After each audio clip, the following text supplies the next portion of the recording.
Hi friends, today I'm going to teach you how to make a Hocus Pocus book inspired tumbler.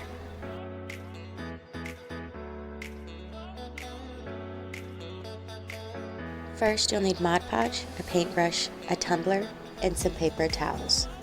Start by separating the paper towels. Rip the paper towels into different sizes.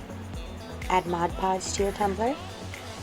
Add your paper towel to the top of that Mod Podge. And then you're going to add an extra layer of Mod Podge to the top of this paper towel.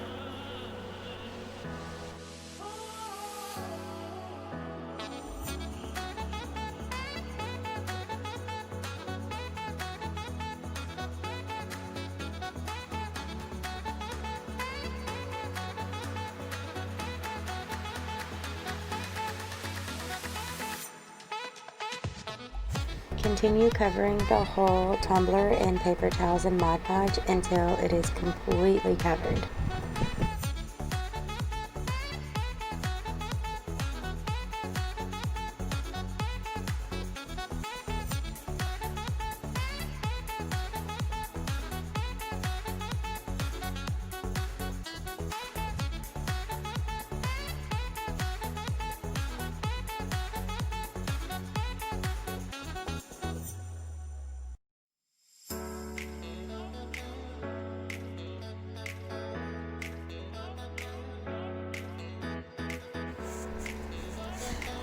When you get done, if you find any spots that look a little bit more bare, go ahead and add another layer. It's not going to hurt anything. We're going to be adding more layers as we add clay and everything to it as well. More layers are going to add more texture, so it doesn't hurt. Don't forget to cover the bottom of the tumbler as well. When the tumbler is completely covered, we're going to set it aside to dry and we're going to start working on our clay pieces. I have a 32-ounce tumbler that is separate from all of my other ones that I use to bake in the oven. I've heard that you can use the tumbler and bake it in the oven and it'll be just fine, but I just have one separate anyway. So for the clay pieces, I am going to start with the fingers and I just make it the same shape and size as mine and then I go from there. So I just kind of keep looking at my finger and then making them different, making them bigger, smaller, shorter, fatter, skinnier, until I have my 5 to 6 fingers and I like how they look. After you're done with all your fingers, you can start on the snakes. I started by rolling it out and making it look like a snake's body, long and skinny.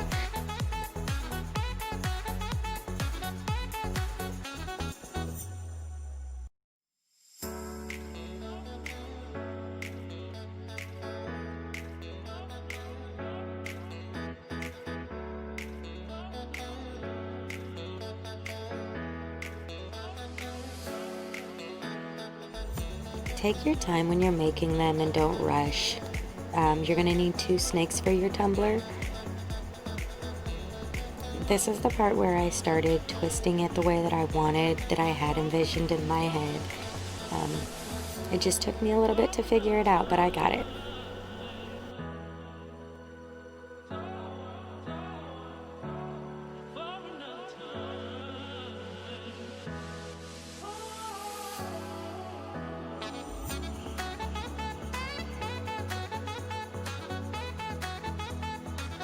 Once you get it the shape that you want, put it on your tumbler, about in the same area that you would want it to be in the first place, that you're going to be baking it in.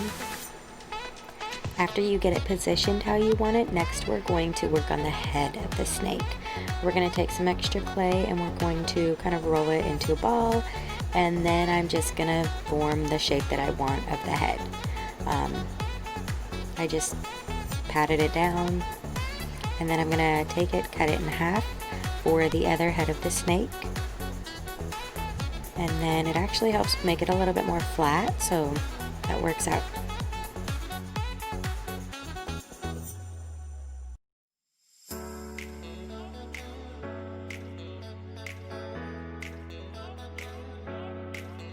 And then I just kind of started taking and poking at the snake, and I don't know what these terms are called, but blending them together. I'm sure there's a technical term in clay, but I'm just blending them, making it look like they're all one piece.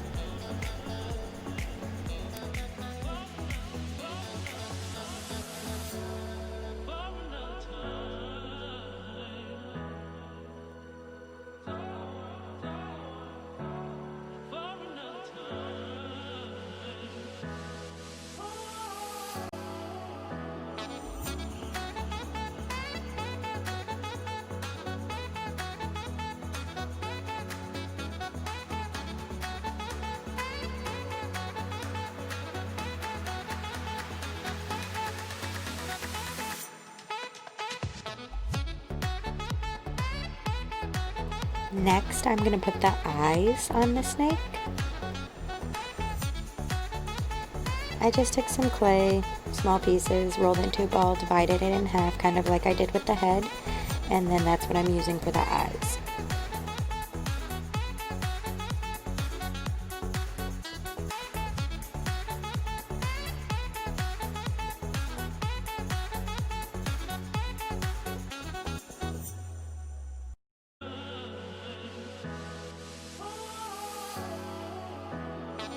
This next part is fun. You're going to take your snake and you are going to poke holes all over the snake. All over the sides of it, all over the top. They don't have to be the same shapes. They can bump into each other. It's whatever look you're going for. I wasn't too picky. I just wanted a bunch of little, hole looking things in my snake.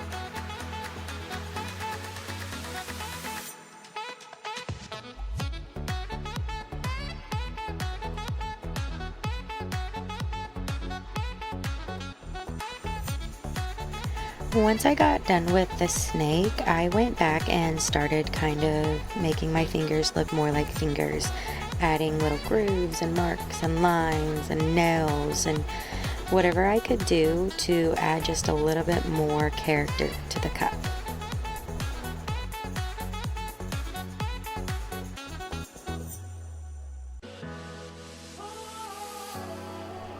The next thing we're going to work on is our eye. So I'm going to grab some white clay and I'm going to start kneading it and making it softer. And this also is just clay from Hobby Lobby. What is it? It's like the most popular clay. It's just, I don't know. I used a couple different brands, I think, too. But yeah, so any clay should work. So I started making the shape of the eye. Or at least what I thought an eye looked like. I took my X-Acto knife, I shaved off a little bit from the top of it so that when I go to put the color in the eye, it can just like lay right there on top.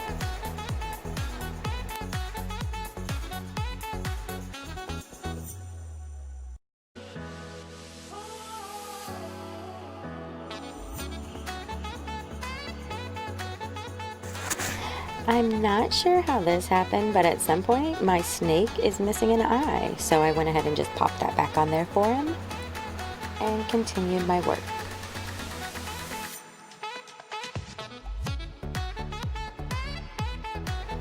I've attempted a cup like this once before last year, but for the eye, I just bought a pre-made one, so I've never actually done an eye myself. So I keep messing with it until I get the shape that I want.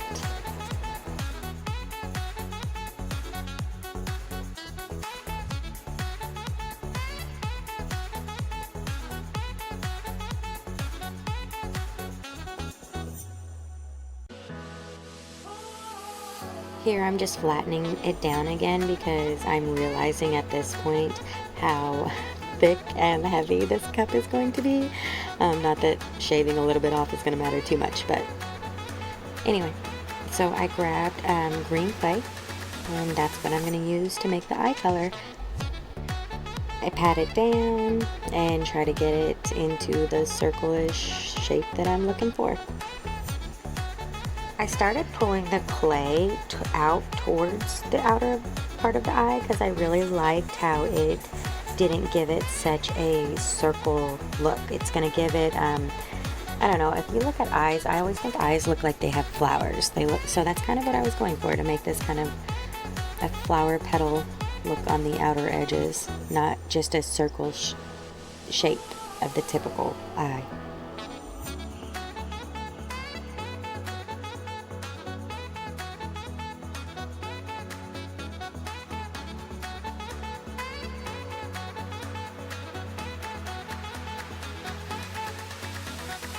Same thing here with shaving a little bit of it off to help flatten it out later whenever I add the black for the pupil.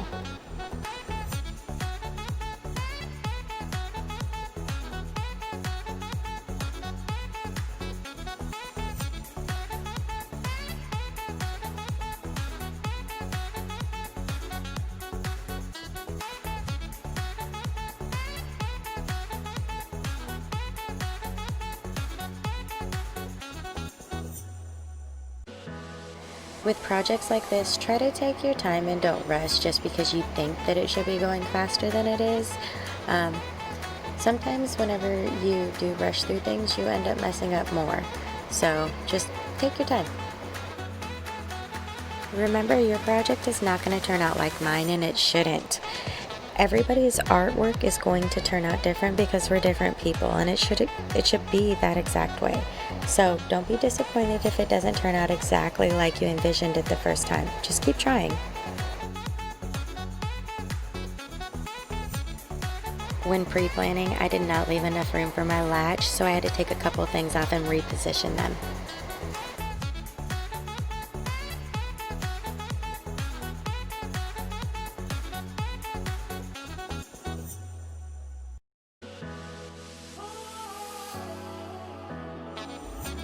So now I'm going to start working on the latch that goes around the eye and that would be on the side of the book to keep the book closed, I guess clasp, not latch, but.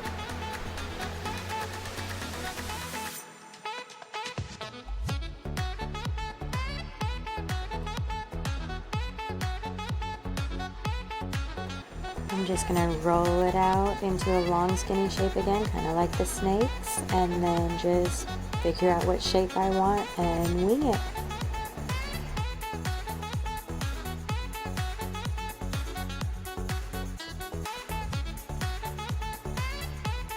That extra little piece that I cut off is perfect to help make that little spot where that little yellow gem sits. So I'm really excited about that and how well that worked out.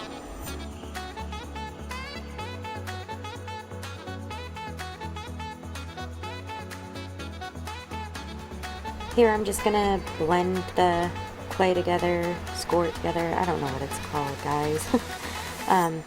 But that's what I'm doing. I'm just gonna make it look like it's all one piece.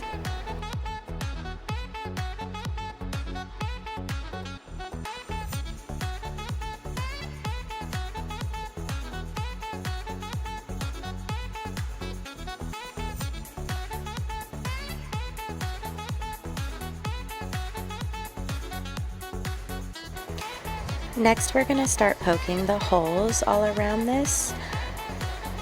You just kind of go with what spacing feels right for you, and then just make it work.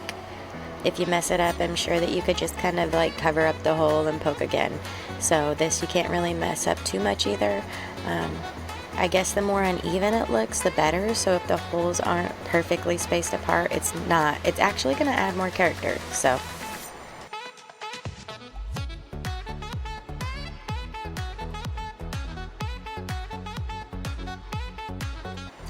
Here I am trying to push it down onto the tumbler more so that whenever it bakes, it doesn't fall off. Just so you know, pieces did end up falling off. I'm not sure what to do next time to make that a little bit different. It didn't hurt the pieces too much, but I was just trying here to make it to where that didn't happen, but next time I'll try harder. After you're done with all your clay pieces, you can put them in the oven to bake. While that was happening, I started painting my tumbler different shades. It doesn't really matter that the tumbler right now is kind of see-through, because as you can see, once you start painting over it, none of the silver shows.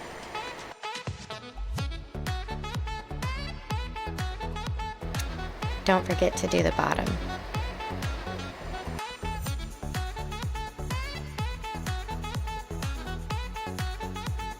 Once that layer was dry, I put on a darker shade.